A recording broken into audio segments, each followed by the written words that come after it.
Hello everybody, excuse the hoodie, it's very, very cold. So I've got this over the top of all of my clothes.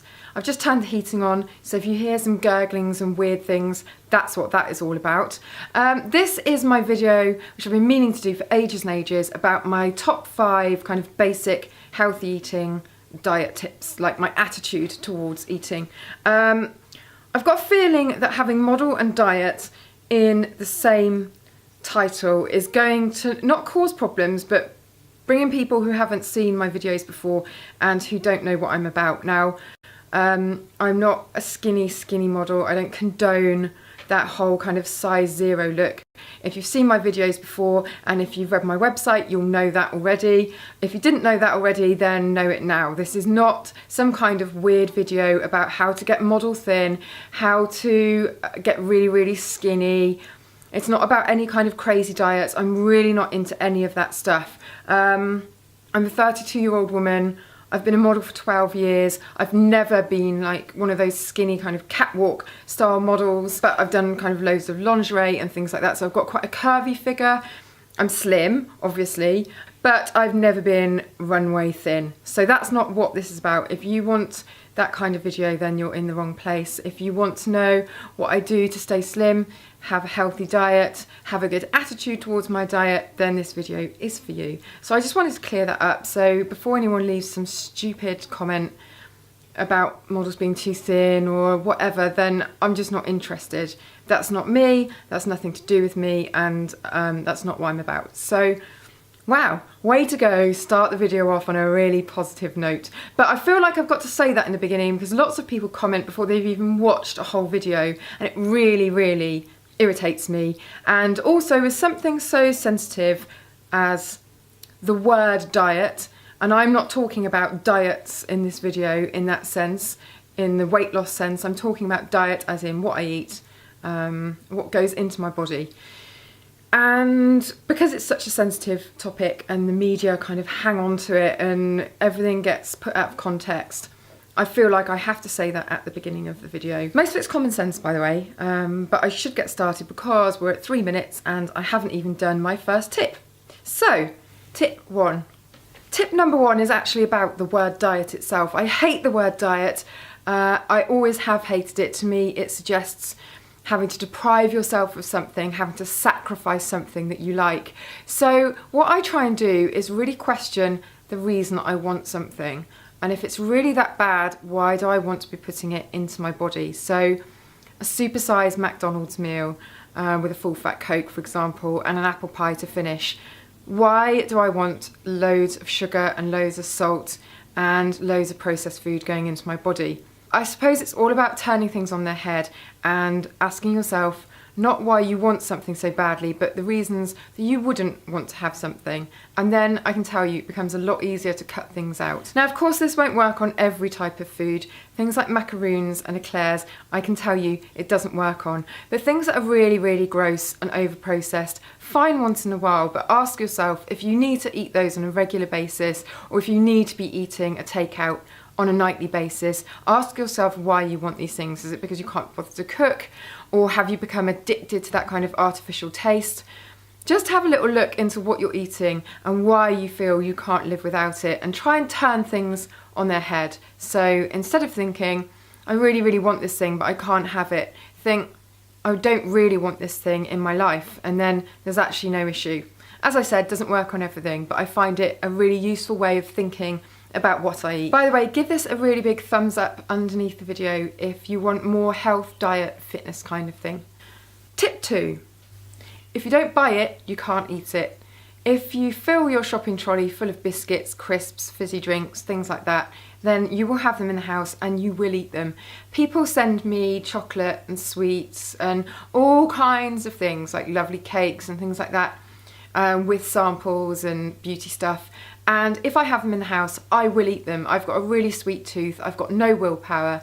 However, if they're not in the house, I'm not gonna make a journey to go to the shop and go and get them specially. So I do make it my absolute rule that when I do my weekly shop, I don't put in any sweets, chocolate, crisps, biscuits, anything else you can think of. It's just rubbish and processed. Ready meals, I've never really liked ready meals, but You know, sometimes they can be quite tempting. I'll come back to this on the next point, but I just try and avoid putting anything too processed in the shopping trolley. If it's not in the cupboard, I can't go looking for it. Tip number 3. Tip number 3 follows on from the last one, which is all about processed food. I try and cook every single night from fresh. That sounds really complicated, but it's not. It can be as simple as just a tomato pasta sauce with some pasta. Yeah, the pasta's dried, but you know, I'm talking about just really good, fresh or uncomplicated ingredients. And I try and do that as much as I can. If you're not eating loads of things with added salt and added sugar and flavourings and chemicals and colourings, then I just think you're better off. And you're less likely to overeat because you're not kind of being bombarded with these artificial tastes. But also it's just a kind of cleaner way of living. And I'm not saying that you have to do this for every meal, but I think that once you get into the habit of just preparing nice, fresh, healthy food, it becomes a lot easier and it just becomes a way of life. Tip number 4. Tip number 4 is eat when you're hungry and stop when you're full. I know that this one has probably been bandied around loads and it's one of those kind of cliched diet tips, but it's absolutely true. People really overeat, and when I go to restaurants, I sometimes can't believe the size of the portions. They're about 3 times what you actually need as a woman, or there'll be men watching, you know, but they're a lot more than you need to have on your plate. So I'm kind of the old school thing where you eat everything on your plate, you eat what's given to you and you shouldn't waste anything. And that kind of makes it more difficult to control your portions. But if you're an adult, then you'll probably be cooking for yourself, so it's easier to control your portions because you just don't cook as much food for yourself. If you find that you've overcooked or over kind of estimated how much you need, just don't put so much on the plate. Leave the rest in the pan, put a lid on it, save it for tomorrow. There's always tomorrow, it's not going to be your last meal, so don't panic, don't overeat. If you're in a restaurant and you know that the portion sizes are going to be absolutely humongous, then share with somebody, or skip the starter, skip the dessert, skip the bread, whatever. Just, you know when your body is full, eat more slowly and you'll become more aware of that, but you know when you're full, stop. Tip number 5. Now, tip number 5 in a way is the most important one because it's all about an overall view of your life and your health and your diet. And don't give up trying to eat more healthily. If you have a bad day and you stuff your face full of 10 Mars bars and 5 packets of crisps and have 2 McDonald's meals, it's not great, but you know what? It's not the end of the world. You can't always start tomorrow. That's not what I'm trying to say. I'm not trying to say put off eating more healthily, but don't give up and just kind of throw it all to the wind if you have one bad day. Because, you know, it's an overall thing. You have to look at it over the course of weeks or months. You know, generally, are you eating more healthily? If you are, that's brilliant. It's all about small changes. Nobody can do drastic things and stick to them, which is why none of these stupid diets work where you have to stick to this insane regime. They work for some people, but not for most. For most people, it's just about cutting down your portion sizes, eating less processed food, eating less sugar, and, you know, just having an overall better attitude towards your health. I'm going to go now because it sounds really, really preachy and I could go on for hours, but this is all just really common sense. And I'm going to go into more detail about the kind of things that I do eat. I've already done that for my breakfast thing.